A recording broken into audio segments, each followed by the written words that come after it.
Sarah, what are the do's and don'ts of working with designers? I get asked this question a lot. My name is Sarah Kogan. I'm a film designer, and I help filmmakers understand how film design, such as production, hair and makeup, and wardrobe, can help you tell your stories. All right. So what are the do's and don'ts of working with designers? Let's start with the don'ts, because it's always more fun to end on a positive note. Don't, number one, don't use condescending remarks around your film designer's work. So if you see something that doesn't resonate with you and you don't like, which we're going to address that word in a second, avoid using terms like, that's ugly, that's a terrible decision, why did you choose that, from a place of make wrong. What that does is it erodes their trust in you and their feeling of being safe. And when people don't feel safe, they no longer are willing to give you creative ideas or make risks and take a chance on something. So you end up actually giving yourself less useful options than you would have had if you actually allow them the safe space to be creative. Because creativity only really functions fully in a place of joy and comfort and safety. Don't, number two, don't expect your designers to create your creative vision for your film. So if you are waiting for designers to come on board before you start thinking about what the world's going to look like around the characters, how the characters might be dressed, what they might look like, how their hair might be, how their makeup might be, that is something that they can bring and add to. And ultimately, as the director, or as that is your place to hone those ideas and get clear on what you want, so that you can tell them, this is where we want to go. How do you see making this even better than I thought possible, right? It's impossible for someone to know what you want if there's nothing there for them to actually go off of, right? So you want to make sure that you're looking at your creative vision for your film before you start hiring designers. Number three, don't get angry with your designers when they tell you that they cannot create your creative vision based on the human power and the resources that they have access to. It is very easy for us to dream really big and think that if we can put it on paper, we can create it with $100. It's just not the reality of our situations. And so if your designers are telling you, hey, we don't have the resources that you're looking for to create what you want, then what we want to do is go through and start saying, well, what is it that we want to achieve in this moment? And what are our options that we can afford and that we can create with the human power we have to bring that intention to life, right? It's all about what is the point of this scene in this moment and how do we bring that forward. That brings us to don't number four. Don't number four is understand that when you are limited with both human resource, labor, power, and financial resources, and even time resources, right? It might not be possible to change the design choices that have been made because there just isn't enough time, money, or labor to make it happen. And know that when that's the case, it's not that the designers don't want to make it happen for you or that they're out to give you a lesser product. It's really that based on the way that the creative conversations have gone, the choices that were made just aren't the choices that serve your greatest intention. And if they can change, great. And if they can't, we get to have understanding of our creatives that they're doing the best that they can. And so how can we make the choices that have been made actually work to serve our story instead of going into what is wrong with them? Why won't they do this? They don't care enough about this project, or whatever your story is that you're telling about the creatives that had said yes to you. And this is extremely important to think about too when we're on smaller projects that are paying people less than what they would normally make or less than a livable wage. We get to respect their time, and that's part of being a conscious and positive filmmaker in the industry. Also, around this time and human power resources, don't expect your designers to be able to pull things out of a hat without any warning. Design takes time to gather the resources to be able to have things on hand. And when we don't ask for things as filmmakers, we don't have them available to us all willy-nilly whenever we decide on a whim that we want to add more people into a scene, or we want to move the camera and see another portion of the room or the location. We have to make sure that we are giving our team, our department heads, the heads up to make sure that happens, right? And that we're giving them the heads up so they can then be aware of what's going on and able to serve our creative vision as filmmakers. That brings us to kind of one of the final pieces of don'ts as when working with designers. And this really goes to team morale, looking at your film as an entire crew, as your entire team, right? You're all together in this as one to make this film happen. So things that you don't want to do are talk about how an actor looks in a negative way in front of cast. You don't want to be sitting there in front of a cast member in a fitting or while they're on set saying, man, they look terrible. That looks terrible on them. They look fat in that. That hairstyle makes them look like a whatever, right? Anything that's negative, because what you do is two things that are really bad for the success of your film. One, you run the risk of creating an actor who is now really insecure to be in front of the camera.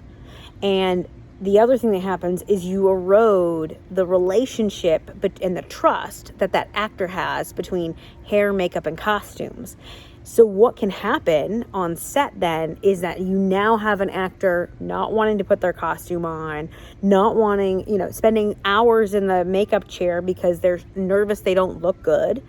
And so it really erodes at their mental state and can cost a lot of money when it comes to lost time on set and scenes that don't get to happen because, there's an emotional upset happening around their clothing and the way that they look. And this also goes to talking negatively about any of your design department on set. We get to be really careful about that and make sure that we're being mindful, because it's about creating trust, and great sets work and operate from a place of trust, honor, and respect. And when we start to talk negatively about our department heads, it can become a toxic situation, and also something where the person who you have the issue with doesn't know anything about it, and then the rest of the crew does. And it's this weird dynamic, right? We've all been in situations where that's possibly happened to us, where we didn't know someone was upset or had an issue, and if only they had said something, we could have made a correction. And so then everybody else knows there's something wrong, and yet we don't. And so you got to think about that also. How do you want people to treat you, and what is acceptable to you? And then make sure that you bring that to the table. Okay, so that concludes the list of don'ts. So let's get into the do's, because that's the actual positive part of this entire filmmaking process, right? Do number 1, avoid using the word like. This is huge in the design process. When we say things like, I like that, or I don't like that, what we're saying is it serves our ego. It's no longer about whether or not it works for the film, but rather whether or not it is our own personal taste. Now, I'll tell you, this is an example I use a lot. In costume design, I will put loafers on characters, a financial bro, he wears loafers. I hate loafers. I loathe loafers, and I joke that I will never date somebody who wears loafers. That's how much I don't like loafers. That said, a financial bro likes loafers. So great. They will wear loafers in the film, even though I don't personally like them. Because it's not about me, it's about the character. Right? So the question instead of like is, does this serve the story we want to tell? And when we move it on to, does this serve the story we want to tell? Then we are actually looking at what it is that we need or want to hear around that story point, right? It becomes about the story and the story first. And we are telling stories for other people. So what is the intention behind those choices?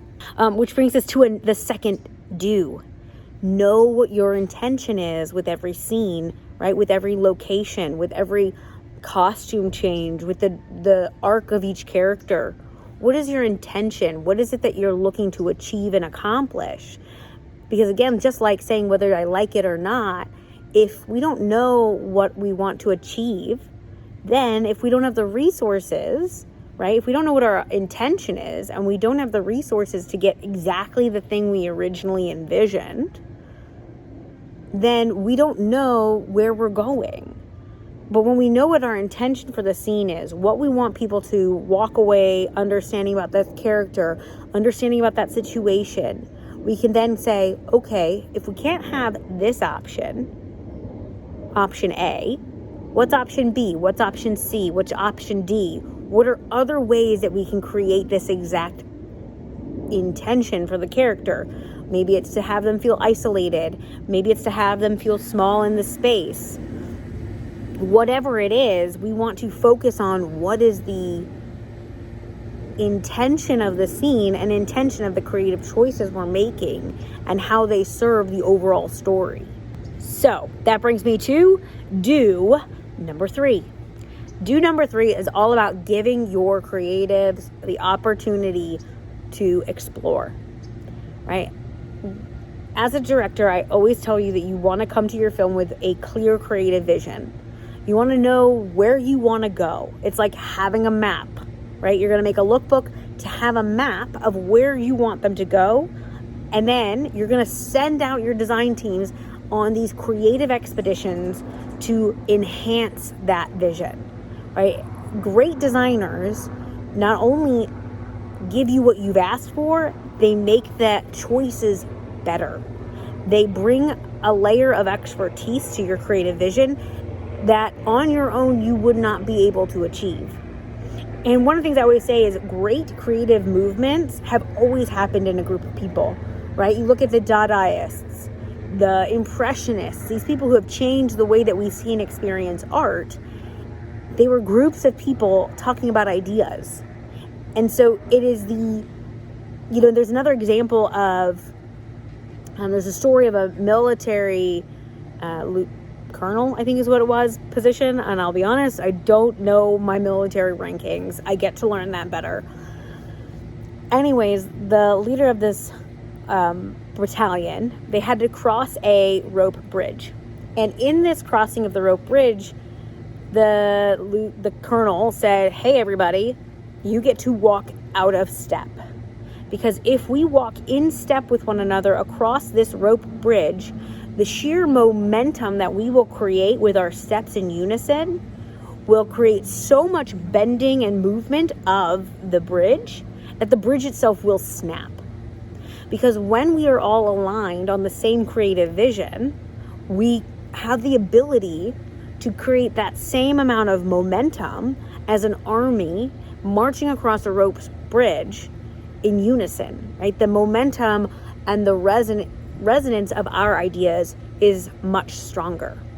Another example is the way that waves in the ocean can collect with one another and amplify one another to create larger and larger waves, which is how we get tsunamis, right? So these creative, think of that same idea with our creative ideas, and why having your own creative vision is so important, because you're setting your team on a path, you're getting everybody clear on where you want to go, and then you're giving them all the ability to amplify that message and make it stronger.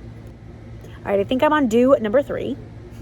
So do number 3 is ask questions when you're unclear about why your designers are making the choices they're making. Ask them what they were looking to achieve. Ask them what inspired them behind that choice.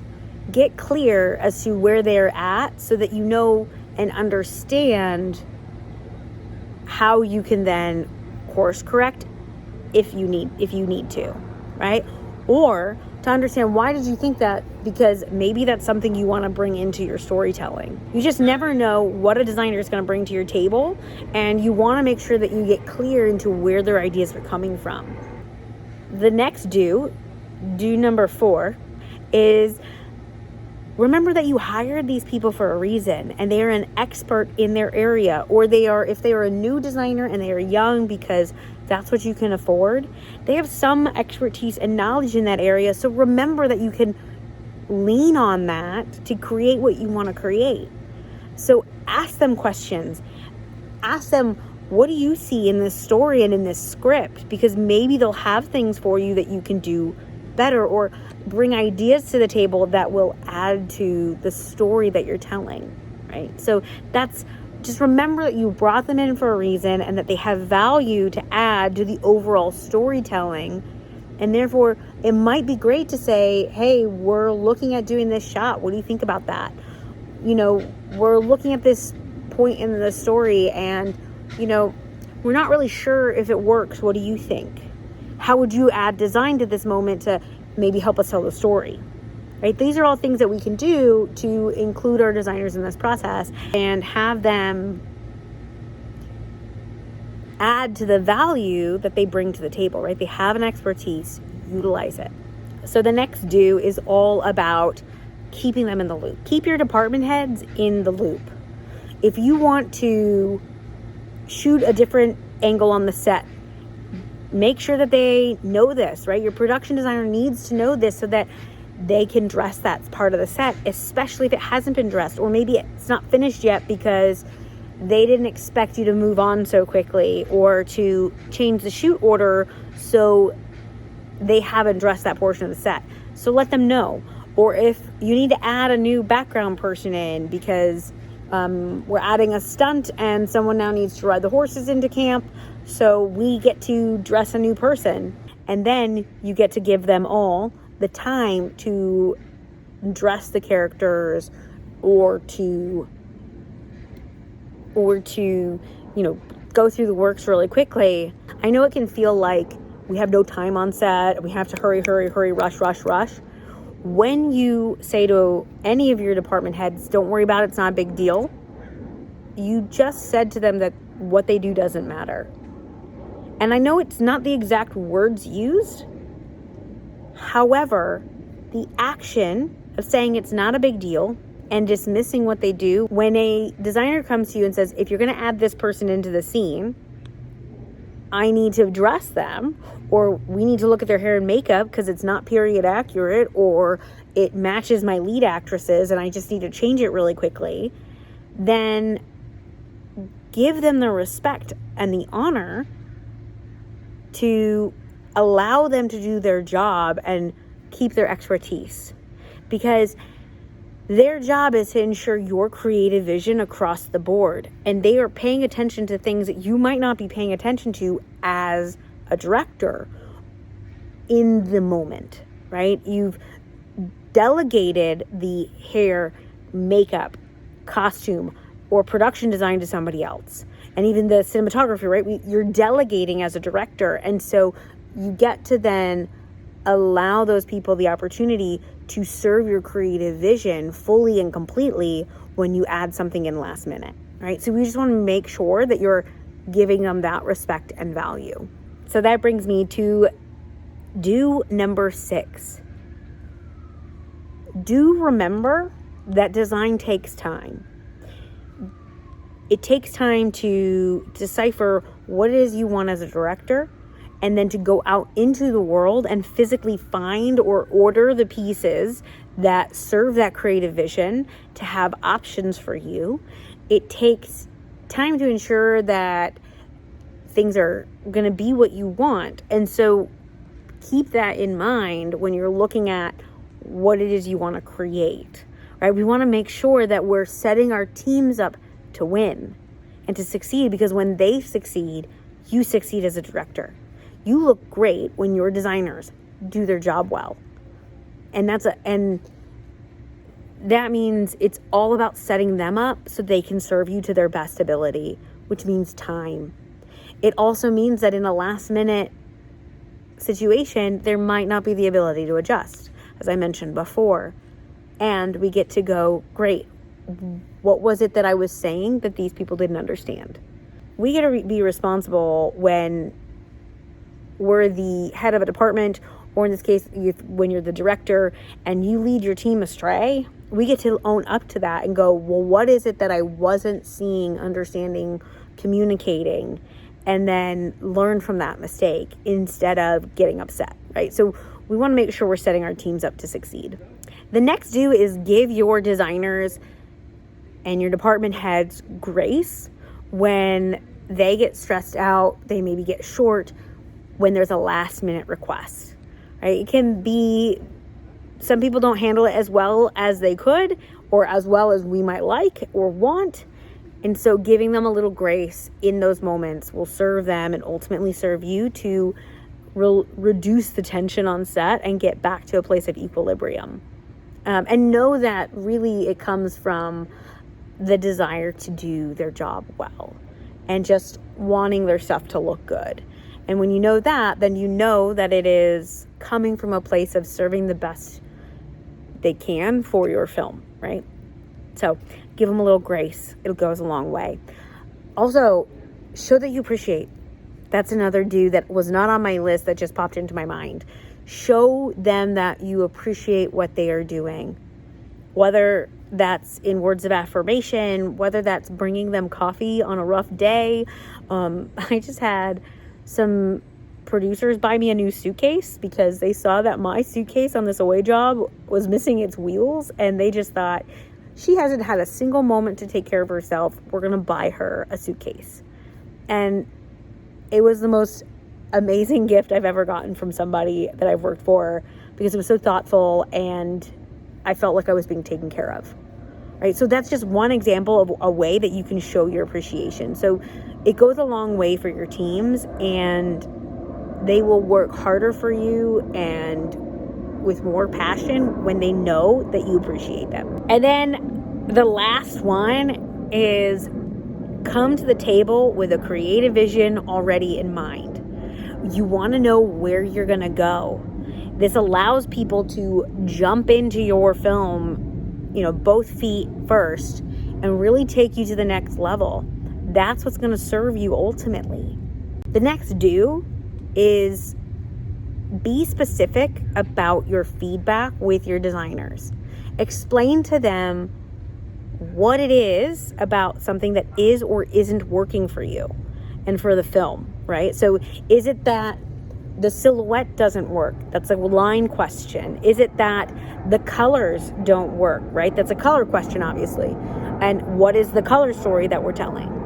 Is it that the textures feel off, right? The patterns are too big or the patterns are too small?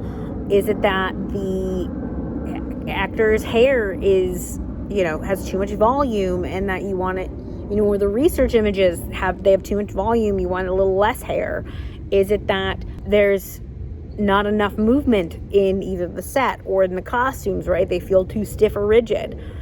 Be specific about why things do or don't work.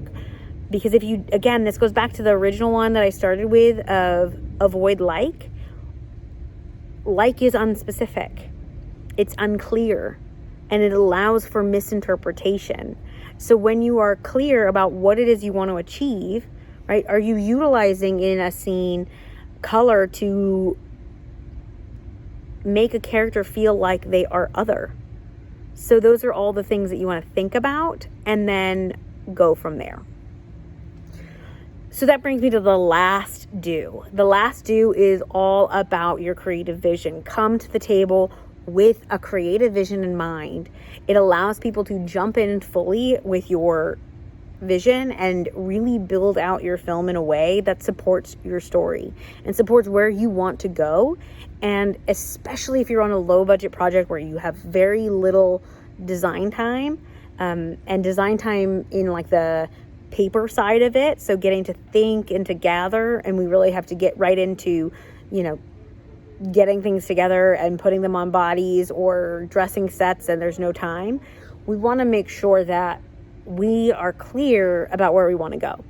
So if that's something that you feel like you haven't had enough opportunity to learn about, you know, how does color affect story? How can I utilize that as a filmmaker to tell a storytelling moment? Or how does texture tell a story? Line and form, right? How does that tell story? And what do I need to know about that? If these are things that you're not sure about and you want to learn more about, let's talk. I have a whole course that helps you understand what all these elements do, how you create the rules for your film so that it's clear to your audience what you are doing, and so that you can ultimately tell the stories that you're looking to tell clearly and concisely, and you can walk into budgeting for your film knowing what you need instead of guessing what costumes or production design are going to cost. So if that's something that would serve you, check out my workshops at sarahcogan.com or reach out to me to have a 15-minute exploration call. We can talk about whatever it is that you need in terms of film design. It would be an honor and a pleasure to get to talk to you about it. Again, you can find that form on my website at www.sarahcogan.com, or you can reach out to me on Instagram at sarahcogandesigns. I look forward to hearing from you. Thanks. I hope you enjoyed this video. If you found it helpful or you would love more of this type of information, either comment below and let me know what you'd like to hear more of, and subscribe to my channel. It'll really help me help you more, and that is my goal. Talk to you soon. Bye.